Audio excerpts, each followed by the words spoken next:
విఫలమైంది. AP deputy speaker రఘురామకృష్ణంరాజుపై Liberation Congress Party అధ్యక్షుడు విజయ్ కుమార్ తీవ్ర విమర్శలు చేశారు. ఆకివేడు పెద్దపేటలో రామాలయం నిర్మాణాన్ని ఎవరూ వ్యతిరేకించరని స్పష్టం చేశారు. రఘురామ ప్లాన్ తో జనసేన కార్యకర్తలను తీసుకువెళ్లారని తెలిపారు. ఈ క్రమంలోనే దాడులు జరిగాయన్నారు.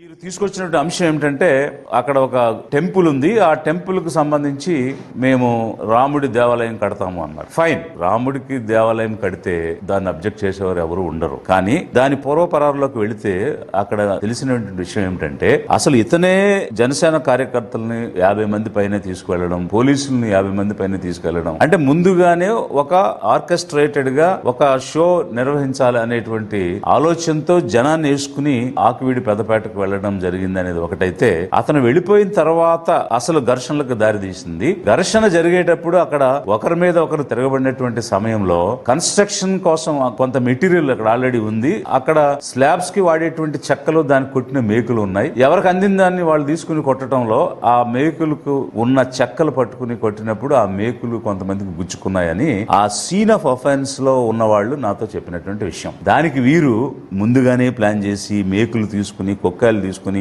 గుచ్చారు, కొట్టారని ఇట్లా చెప్తూ ఉన్నారు. అక్కడ అందుబాటులో ఉన్నటువంటి రాళ్లు, చెక్కలు ఏవుంటే అవి పట్టుకుని అక్కడ ఘర్షణ పడటం జరిగింది.